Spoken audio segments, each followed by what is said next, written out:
प्रत्येक विधानसभा मतदारसंघामध्ये 20 ते 25 हजार मतं वाढवली आहेत आणि प्रत्येक बूथवर 100 ते 150 मतं वाढवली आहेत. हा जो घोळ आहे त्यातूनच महाराष्ट्रामध्ये देवेंद्र फडणवीस, एकनाथ शिंदे आणि अजित पवारांचं सरकार स्थापन होऊ शकतं. हे सरळ मार्गाने आलेलं सरकार नाही आहे. यासाठी खूप मोठं पडद्यामागे पटकथा लिहिली गेली आणि अनेक खलनायकांनी त्यात काम केलं आणि हायकोर्टानं विचारलं आहे, बरोबर आहे, पण जनतासुद्धा तेच विचारते. अजूनही आता मला आमचे लोक सांगत होते, नाशिकमध्ये जे जिंकले या भागात त्यांनी अजून आपली विजय मिरवणूक काढलेली नाही आहे. का नाही काढली? अजून त्यांना खात्री वाटत नाही की आम्ही जिंकलोय आणि इतक्या लाखाच्या मताने जिंकलोय. अख्ख्या महाराष्ट्रामध्ये, हरियाणामध्ये हेच चित्र आहे.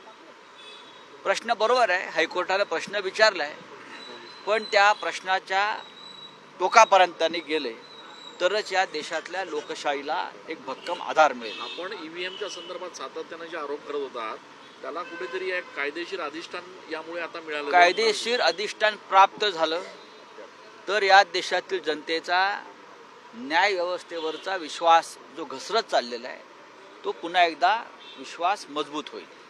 मॉकपोल संदर्भात देखील अनेक मॉकपोल घेण्यासंदर्भात देखील मागणी होत होती, मात्र त्याच्यामध्ये देखील अनेक अडचणी आल्या. आपल्या पक्षाच्या उमेदवारांनी देखील तशा पद्धतीची मागणी नाही, मरकडवाडी तर देशाच्या नकाशावर गेलं. मरकडवाडी जो माळशिरस मतदारसंघातला उत्तमराव जानकर यांचा मतदारसंघातले गाव आहे, त्या गावानं स्वतःच उत्स्फूर्तपणे मॉकपोल घ्यायची तयारी दाखवली बॅलेट पेपरवर आणि अख्ख्या देशात त्याची चर्चा झाली. इतकंच नव्हे, युनोमध्ये चर्चा झाली की भारतातल्या लोकशाहीला कसं ग्रहण लागलेलं आहे आणि जे मतदान झालेलं आहे त्याच्यावर मतदारांचा कसा विश्वास नाही याच्यावर आंतरराष्ट्रीय स्तरावर चर्चा झाली, देश स्तरावर चर्चा झाली.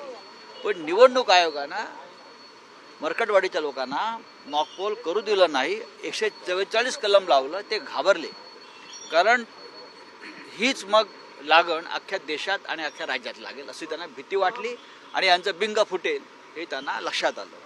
24 तारखेला येवला विधानसभा मतदारसंघाची मॉकपोल होत आहे. पुन्हा एकदा सकाळी सगळी प्रक्रिया केली जाणार आहे. चांगली गोष्ट आहे, पण सरकार शेवटच्या क्षणी तिथे कर्फ्यू लावेल. संचारबंदी, जमावबंदी, 144 कलम, मग मॉकपोल घेणाऱ्यांवर देशद्रोह लावला जाईल. जसं मरकटवाडीत धमक्या दिल्या. देशद्रोहाचा गुन्हा, लोकशाही मार्गानं निवडणूक घेण्याचा प्रयत्न करणाऱ्या जनतेला या महाराष्ट्रामध्ये देशद्रोहाच्या गुन्ह्याखाली अटक केली जाईल अशी धमकी दिली जाते. एकनाथ शिंदे पुन्हा नाराज अशी चर्चा सुरू झाली, कारण ते देवेंद्र फडणवीसांच्या बैठकीसाठी देखील गेले नाही आणि स्वपक्षाच्या बैठकीसाठी गेले नाही. ज्युपिटरमध्ये काही चेकअपसाठी गेल्याची माहिती मिळते. कसं बघता? त्यांचा मुळात पक्ष नाही आहे. स्वपक्ष वगैरे सोडून द्या. त्यांचा पक्ष हा भाजपचाच पक्ष आहे. भारतीय जनता पक्षाने निर्माण केलेला पक्ष आहे. जरी त्याला शिवसेना हे नाव दिलं असलं अमित शहांनी, तो अमित शहांचा पक्ष आहे. त्याच्यामुळे भविष्यामध्ये काय होईल मी सांगू शकत नाही, पण मी कालही सांगितलं आहे आणि परखडपणे सांगितलेलं आहे की एकनाथ शिंदे यांचा पक्ष भविष्यामध्ये एकसंघ राहताना मला कठीण दिसतोय. म्हणजे अमित शहांचा जो दुसरा पक्ष आहे, जो एकनाथ शिंदे सध्या चालवत आहेत, तो एकसंघ राहील असं वाटत नाही, कारण त्या पक्षामध्ये 20 पेक्षा जास्त आमदार हे देवेंद्र फडणवीस यांचेच आहेत, म्हणजे भाजपचेच आहेत, थेट भाजपचे आहेत. अजित पवारांच्या पक्षात सुद्धा किमान 17 ते 18 आमदार हे भाजपनं दिलेले आहेत, ते निवडून आलेले आहेत. अशा अनेक ठिकाणी झाले. मला या दोन्ही गटांचं काही खरं वाटत नाही. यातले अर्धे लोक भाजपात विलीन होतील आणि उरलेले इकडे तिकडे पळून जातील. दोन्ही शिवसेना एकत्र आल्या, दोन्ही शिवसेना एकत्र आल्या तर आनंदच होईल, आनंदराव अडसूळ. त्यांच्या नावात आनंद आहे. त्यांनी हा विचार जर दोन, मुळात शिवसेना दोन नाही हे अडसुळांना माहिती आहे.